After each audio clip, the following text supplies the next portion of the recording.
Hey guys, welcome to Glamping with Steve. I am in beautiful yet hot Georgia and camping in a yurt. That's the only way I can pull this off without melting. So it's got air conditioning. Let's get in there.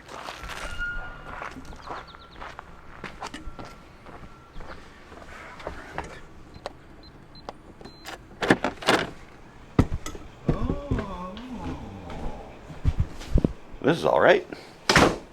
Okay, let's see. There's an air conditioning unit there. 72. I don't know about that. Oh, these aren't buttons. There sometimes is a remote.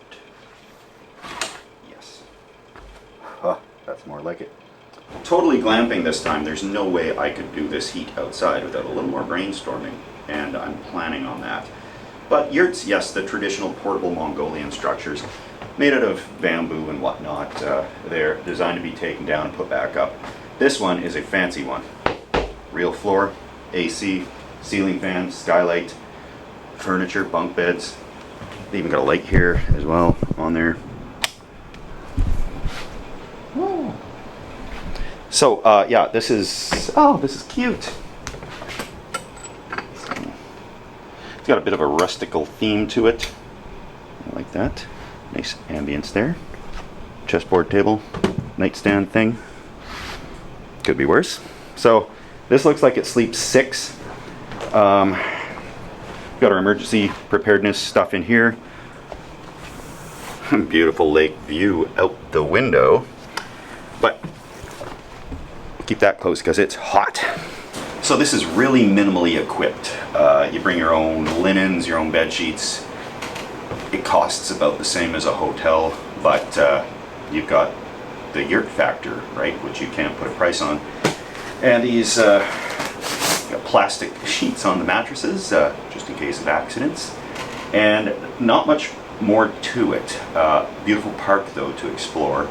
And there's no cooking facilities, so first thing, I gotta actually go grab a few quick food items so I can eat something tonight. I've never been to the US before, and it is hot. We get these days too in Canada sometimes, except they don't last that long. It cools off at night, and it's usually just a week or two.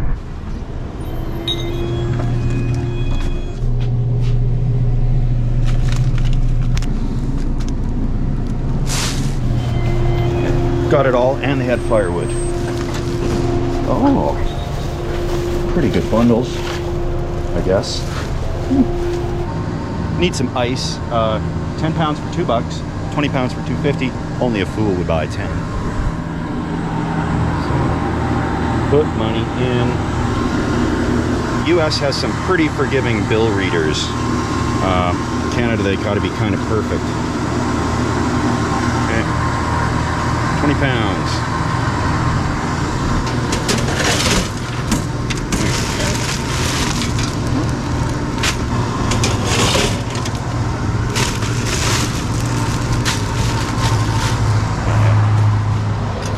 That's a requirement. Almost forgot my change. Yeah. I don't think I'm gonna need a lot of blankets, but I'm not sleeping right on that plastic.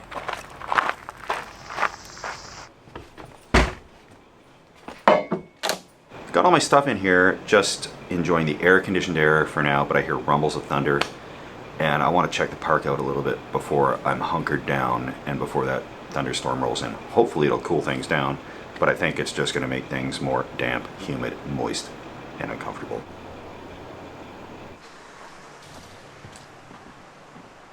Towering cumulonimbus is threatening to unleash on me, so just going to get down here as quick as I can to see these falls.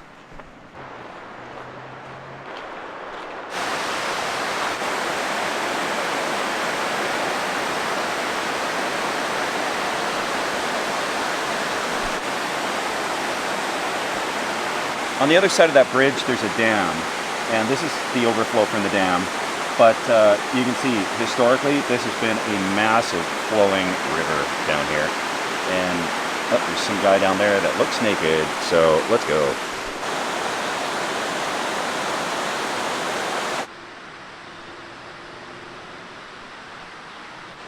Before that dam went up, there's prehistorically been a grist mill, which we all know is a mill that grinds seeds into flour. And an old bridge went across, that got washed out in a flood. They haven't rebuilt it and likely will not. These are the old wheels that actually ground up the seeds into flour. Actually, I can still see a little bit on there.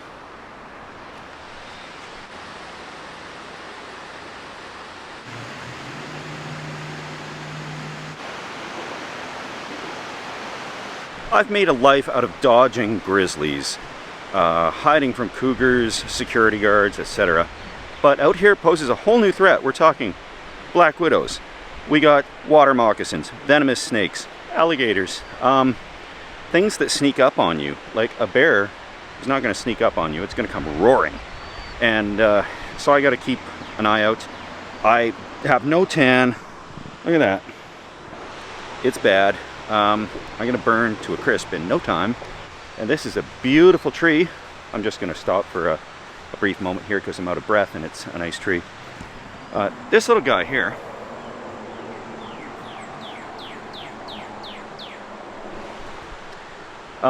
it's a tulip poplar.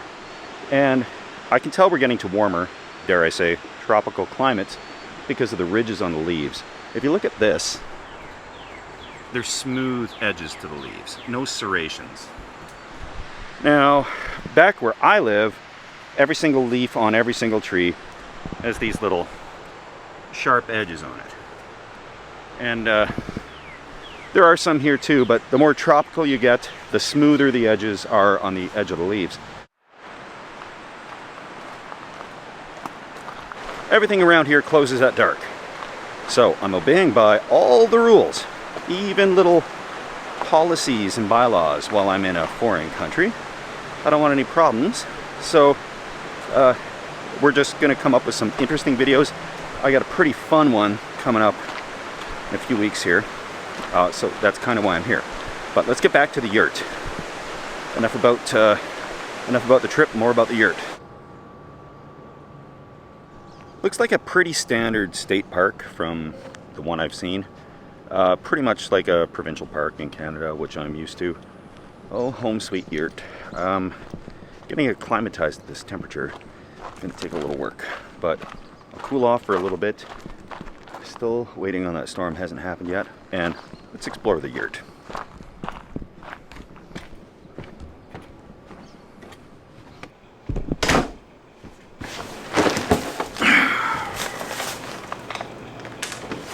Time for a wildly local gold blonde ale. Seems to be pretty local. It's definitely required right now.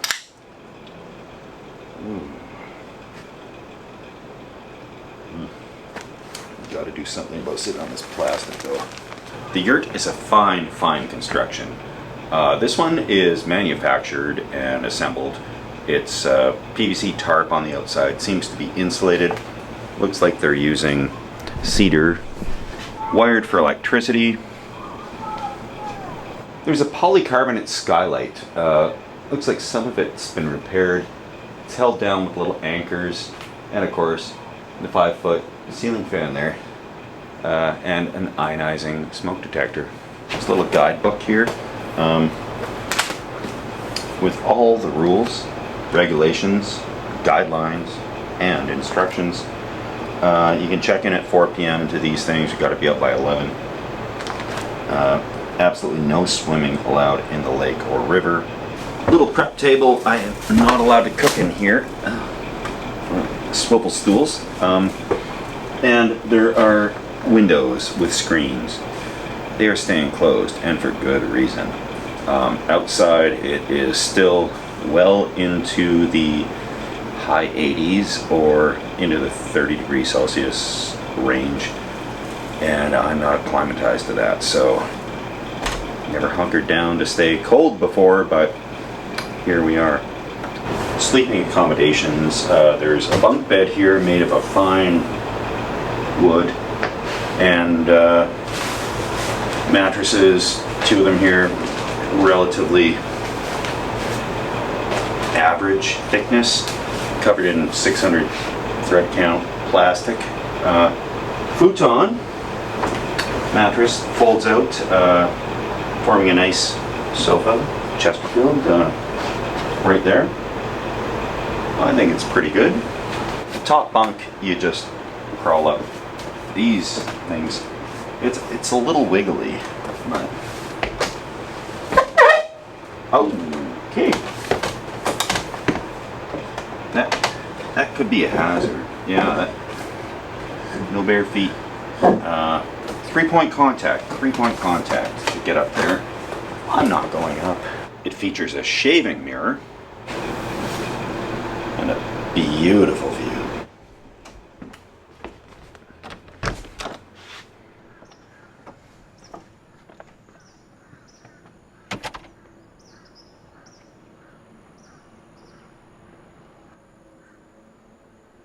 So this is the outside of the yurt. These are the flaps that the Velcro's a little worn, understandably because of the heat, but PVC tarps are holding together pretty good.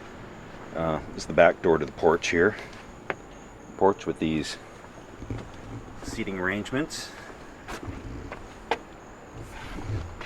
Other yurts, there's I think 6 or 7 of them here. Oh, somebody's going into their yurt. I'm just gonna hide here. Okay, there he goes. Good. I'm not stealthing, I just don't want to be filming random people that don't want to be filmed. So they built this great deck out here. The whole thing is like held up with these piles underneath.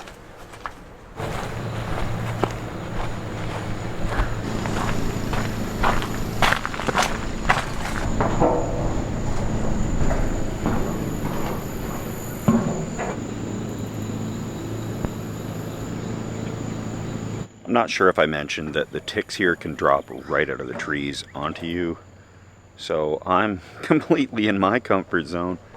And yeah, there's Home Sweet Yurt right up there.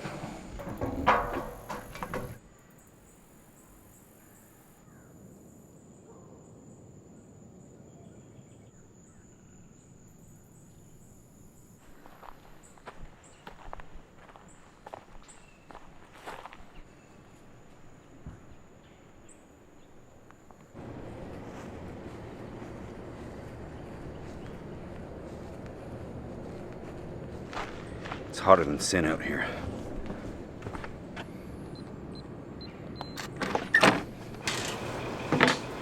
Oh hey, welcome to Cooking with Steve. Getting the meal ready for tonight before I head off to the fire, and it's gonna be spicy.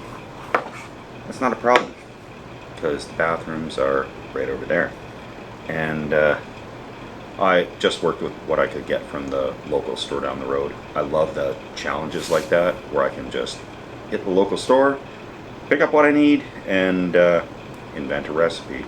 So let's hope this works.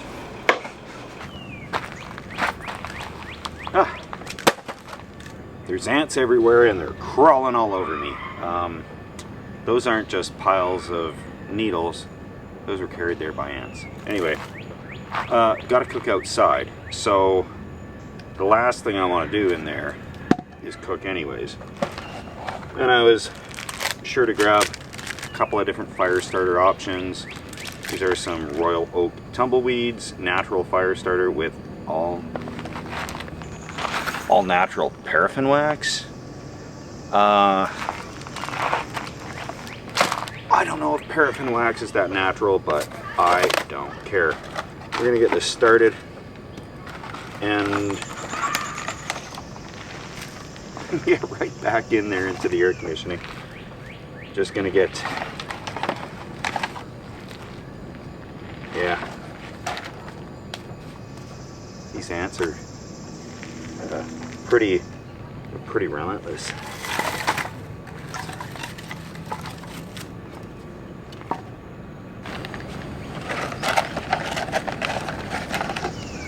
How well do they burn? Oh, not bad, I'll say that. Okay, in they go. That should do the job.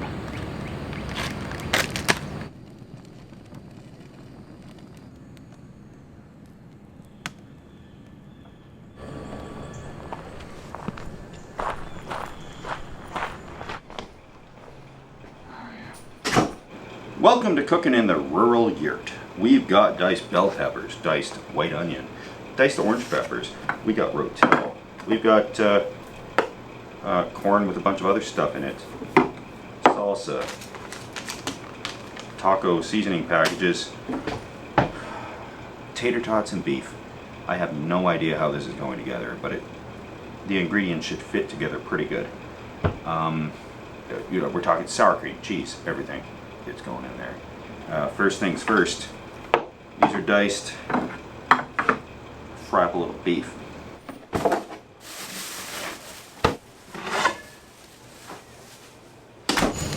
The humidity is so high. This wood sounds dry, but it burns like wet wood. Ugh.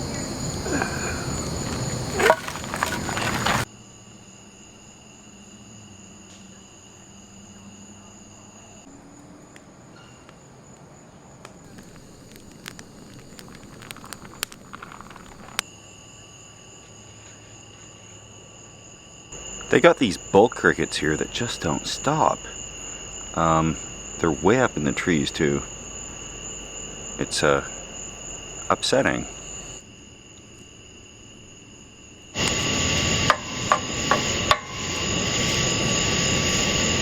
Veggies.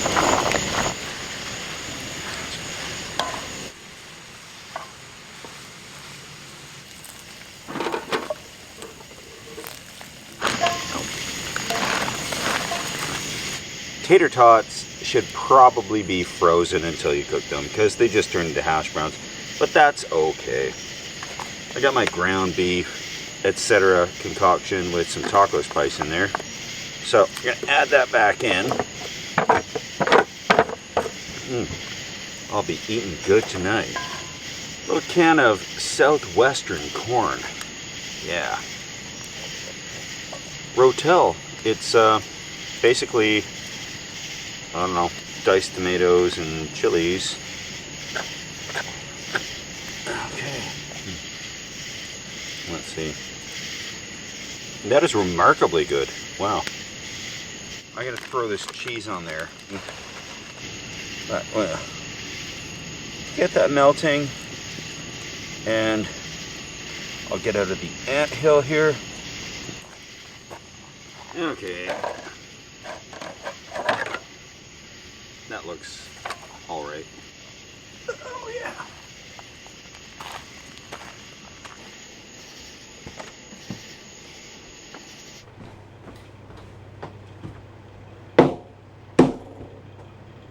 Oh yeah.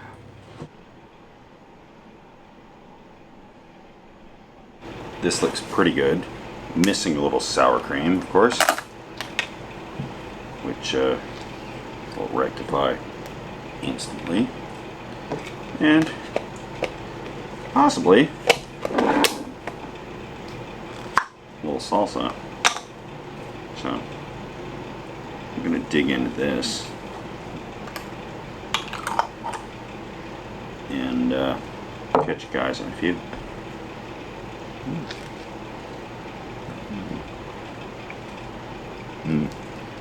Now that is good. It didn't matter that tater tots didn't turn out all crispy. They basically turned into hash browns, and I'm fine with that.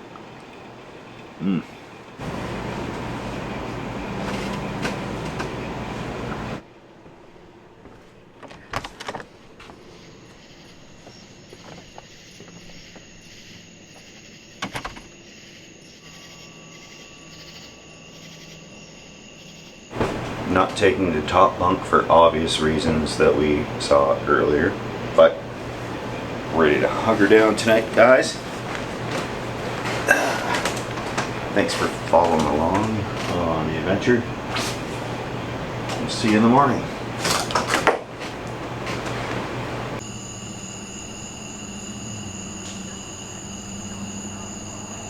Good morning, my yurt friends. That was a great sleep. A yurt truly combines the best worlds of camping and a hotel.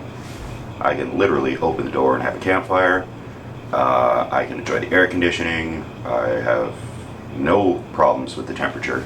It's perfect. That was a big surprise, because when I heard the word Georgia and the word yurt, I thought the word uncomfortable, and that was not the case.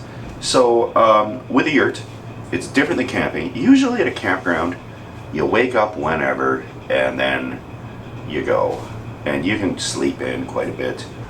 Not so with a yurt. The checkout's like 11, so and I got pretty comfortable here, unloaded a bunch of stuff in here, so I didn't sleep in very much, and I got to get all this stuff packed up in the car. So I'm going to do a whirlwind pack up thing and a bunch of trips out of the car, and then we'll touch base after I've got everything loaded up. All packed up, all cleaned up. Looks better than I found it. Actually, definitely looks better. It was pretty clean, but there was ants crawling. There was something sticky on this when I showed up. So ants no more. I took care of that. And I'm in the United States for another 2 to 3 weeks. I've been trying to meet up with somebody to do a bit of a video, a bit of a meetup for about a year now. And it looks like it's finally going to happen. I don't know for sure. But it looks promising. So I'm pleased about that. It's beautiful down here. Actually, the differences in Canada and United States, there are some, but I'd say it's like it reminds me of when you're a kid and you go to other people's houses. All the parents are pretty much about the same, but they got slightly different rules. And, you know, some parents might let you stay up later. Other parents might let you drink if you're not quite old enough yet, as long as you're being responsible. And it's that type of a thing where everything is just a little bit different. Most of my apps work just fine. So, you know, Uber Eats, DoorDash, my bank cards work just fine. My cell phone works great, like as if I'm right back in Canada. So it's very, very interesting. There's some differences. I've never been ID'd buying beer in my life, well, so much as lately. It's been, you know, pretty much 50% of the time, and I think they just have to scan everybody's ID or ask your birthday. But that was the strangest thing, because there's a bit of an accent here that I'm not used to, and I tend to enunciate a little bit more than most people, even in the north. But when somebody, I was buying beer, and then they'd asked, all they said was birthday, like in a southern accent, and I'm like, birthday? Like they were asking when my birthday was so they could put it in the computer, but I didn't catch on to that. I had to ask, you know, excuse me, you know, like 5-6 times. And then so anytime I buy anything like that now, any beer, I got my ID there and it's ready to go. So it is pretty nice and cool here right now. It's checkout time, I guess. Checkout time on the yurt at 11, and I gotta go find my next adventure, because you know, 2-3 weeks here, and then I gotta get back to Canada for adventures up there and acreage work, and I miss garbage. So yeah, I'm figuring that out. It should be pretty good. It should be fun stuff, and all I gotta do is figure out how to tackle this heat, and I know that's a challenge. So see you guys on the next one. Cheers.